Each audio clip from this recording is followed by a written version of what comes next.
Uyag baklay uy. Hala. Dali pa huwayan diri uy kay bugnaw kaayo. Unya na daay ko mosulod kay sayo pa mampod. Nganong wala man in dirit sulod sa eskwelahan si Maria? Naglingkod-lingkod pa man nung diri Akong pakuratan bi. Unyang tingpan ko. Diri daay ko mukaon. Nindot diri kay bugnaw kaayo. Nagunsa ka na Maria. Clear ba? Magpakurot man ka. Sulod. Yan ako musulod clear oy sayo pamampud kaayo. Ikaw pag una na dito. Bahala ka Maria. Lalo siya sabay na ta. Sino pag una na? Unya na ko musulod oy inig mahuman silag panglimpyo.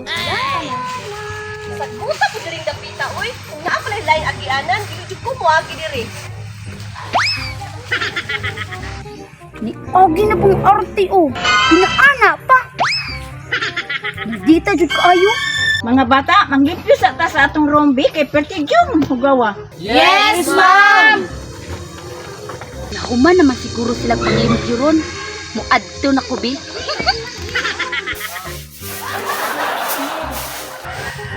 Hala! Wala pa man day sila nahuman o panglimpyo. Tagtauran ako bago kumusunod. Class, kung mahuman mo diag limpyo sa gawas, sulugod diri kay magklase na ta. Hala, nahuman na silang panglimpyo. Musunod na ko, bi. Good morning, class. Good morning, ma'am! Good morning, classmate! Maria, unsa pa may imong gihulat diha? Sulod na dire. Ni si Maria ba? Bantog ra day wa mo suludayon. Kay hadlok day makalimpyo. Pasagad ramang ka diyan. Napahuay, ragani ko dito kay kapoy ko baklay. Lucio, gitiming jud niya ba na nahuman na taglimpyo?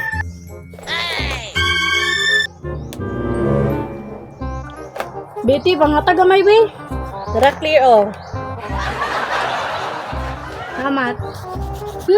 Orte, napakdan ko ning isa Class, unsa may pinaka-importante sa inyo ha? Tubig o pagkaon? Ma'am, para sa kuha, pagkaon ang pinaka-importante. Ma'am, tubig ang pinaka-importante sa kuha. Anong tubig, ma'am? Pagkaon taon, ma'am. Kaya kung walay pagkaon, gutomon ka. Kung walay tubig, Maria, uhaw na pud ka. Sige, kinsa may pagkaon, kinsa may tubig. Ma'am, pagkaon ko, ma'am. Pagkaon Tubig ko, ma'am. Tubig po ko, ma'am. Sige, ang pagkaon diri dapita. Ang tubig diri dapita. Lusyo, dito ka. Kay tubig man ka. Mga bata, dipinsahi ang inyong tubag ug nganong importante ang pagkaon ug ang tubig. Para sa mua, importante jud ang pagkaon. Kaya kung walay pagkaon, ma'am, magutman ta ninyong tanan. Para sa mga ma'am, mas importante jud ang tubig. Kay kung makainom na kang tubig, mabusog naman ka. Pwede na ka, dili mo kaon. Clear, dipinsahe clear. Kung tubig rapat permintin yung inomon, magkutoy man na yung tiyan, mas importante dyan ang pagkaon. Kaya kung pagkawaman yung kaon, pwede naman ka matulog og laway. O, tama. Tubig. Unsa may depensa ninyo sa tupad sa pagkaon? Claire Maria, mas importante gyud ang tubig kaysa pagkaon. Nako example ha, katong salida nakasawi, tulo siya kaadlaw na way kaon, niinom siya tubig, nakasurvive siya. Mao nang importante gyud ang tubig. Ambot ni mo dudong pawek. So, may kabalo. Kaya waman may kakita na sa lidaha. Di ba, Claire? Jud. Bitaw, mas importante jud ang tubig kaysa pagkaon. Unsa man yung ihugas inyong pagkaon be? Kung walay tubig. Pugasan din akong dagat. Dili man na tubig. Dagat man na. Mga bata, paghilom na. Ang tubig ug pagkaon, importante gina silang duha.